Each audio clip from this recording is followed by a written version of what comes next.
Some people consider me as a starving artist, or just an art student, but all in all, I'm broke. But being an artist comes with some benefits. For example, I have the skill to make art. Woo! This can range from illustrations to game art, which is what we're going to talk about. You see, I call myself a digital artist and an indie game developer. But coding and I just didn't really click.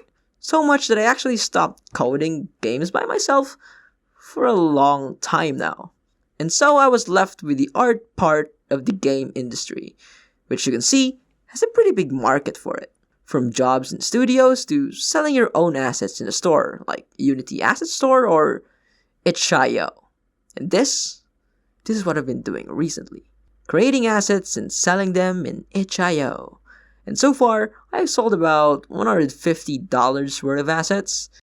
But with taxes applied, I actually just get like 70% of the whole thing. Now, even with that considered, if we add the opportunities that came to me because of selling these assets, this number is actually more than double. And I'll explain more of that later. So I'll start by breaking down from how I started to the most recent assets I have published. So hi, how's it going? The name's Sillers, and this is how I sold my art for some passive income.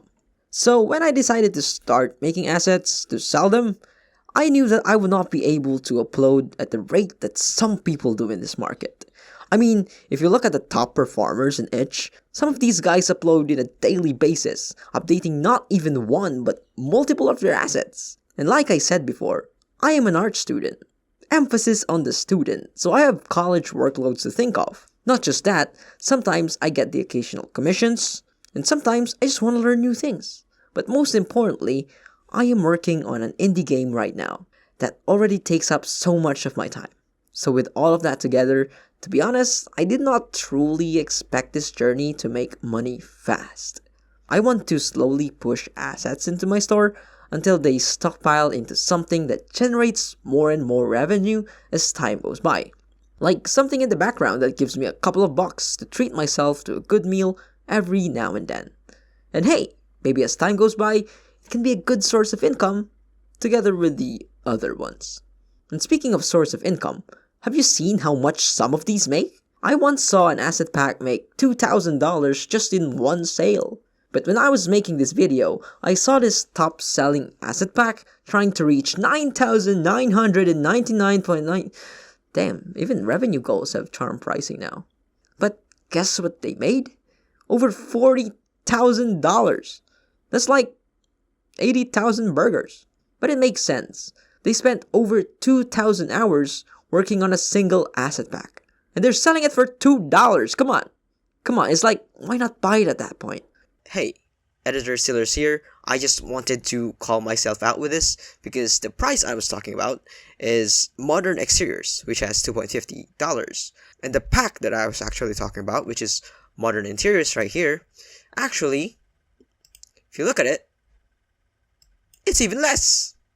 It does make me wonder, are these top-selling artists making enough money to sustain themselves full-time?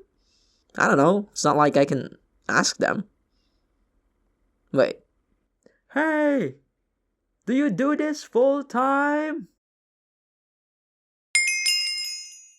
Apparently they do. Hi, Editor Sillers here. Again, I wanted to give you some context on what happened.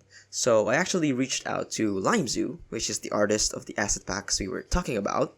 I sent a message on Instagram saying, hey, random question, do you actually do this full-time? And they said, yes. So, nice.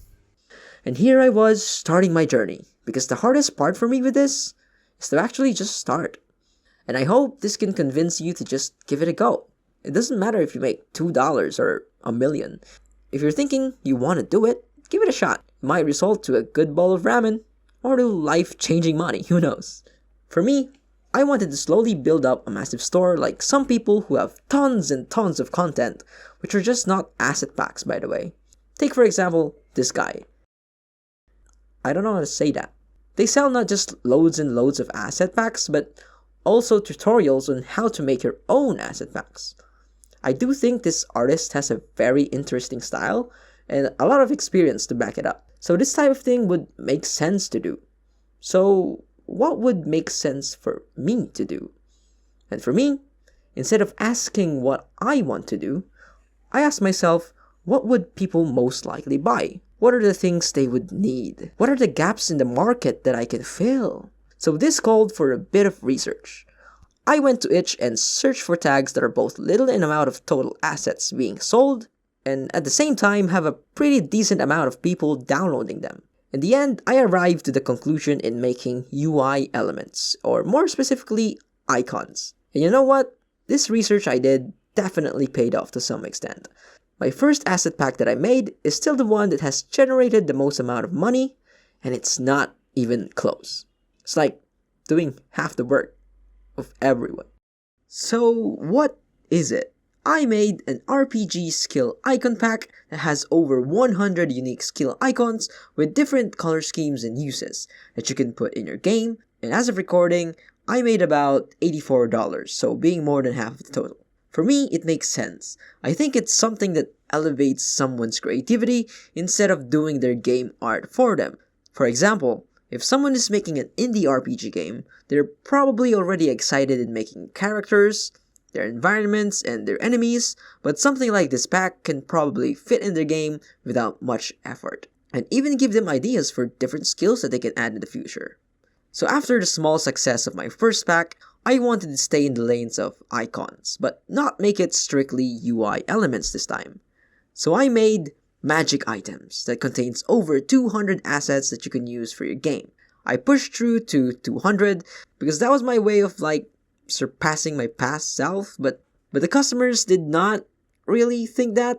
Well, while there are sprites that I'm still proud of in there, like this jar of eyeballs, but some of them are kind of meh. Seriously, how do you draw a ring? But hey, it's $1 less compared to my first pack, mainly because it was not doing as well. But it's still my second most selling pack. But if you look at the analytics, this one has actually more views than the first one, but makes less sales. So that's something to think about. I'm bored. Moving on, I wanted to dabble into animation, which is the course I'm taking right now in college. With that in mind, I made this. Yeah, I don't really blame you if you don't buy this one. Well, some people did, and it made about $10 in its lifetime.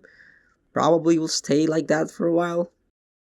So as things slowly spiraling down, I decided to just take a U-turn. So I made a hand-drawn isometric pack with over 150 assets featuring tilesets, slabs, slopes, decorations, flora, and even structures. And the surprising part is, it's free. And the even more surprising part is, it's my third most earning asset pack. So maybe you're asking, but Silurus, why did you make this one free if you wanted passive income? And to that I'll say, I wanted to go fishing. What? So when I made this, I called it Operation Bait and Hook. Probably not the best name. So this fine specimen here will lead more fishes into my area in hopes some fishes buy the hooks that actually give me money. And who would have guessed? This is my most viewed and downloaded asset pack. And it even made me some money through the rich people who casually just throw some tips into my face. But the real hook that I wanted to catch with this is this. You see, I put my commission link to every asset pack that I made, in hopes that people like what I do and decide, hey, I want custom art for myself. And with this pack, some people took the bait, and it was a big catch. I got commission opportunities ranging from $30 all the way to $150, which is like my whole passive income total. While this is already active income, I wanted to put it in the video because it seems like a good move if you ever want to transition into it. And with the success of that, I wanted to keep exploring the hand-drawn side of itch.io market. So I made a hand-drawn version of my first asset pack and made the HD 100 RPG skill icon packs, which, drumroll please, is my worst selling asset pack. Woo! To be honest, I'm confused on why this happened. Maybe the HD market leans more into the painterly side, or maybe HD icons don't do well in itch, but all in all, it's more of a failure, but still led to some results. And some nice comments. Woo! Speaking of comments though, once you start this path, you probably have to get used to bad comments. I once woke up from like a 6-hour sleep feeling unrefreshed, and the first thing I see on my phone is someone saying not to buy my pack. While these types of comments usually provide good feedback, just consider them and don't let it ruin your day. But most of the comments I have received are pretty encouraging, so don't get too scared. But with the unsuccessful release of my second hand-drawn asset pack, I'm starting to wonder, what does better, HD or pixel art packs? I'm pretty sure it depends on what pack you're making, but I got curious and made a pixel version of my isometric pack for my latest asset pack that I made. I still made it free, and with just a few days of being released, I would say it's doing pretty good. It was a challenge to convert the things I made freely in hand-drawn into a 16 by 16 box, but both style definitely has their pros and cons.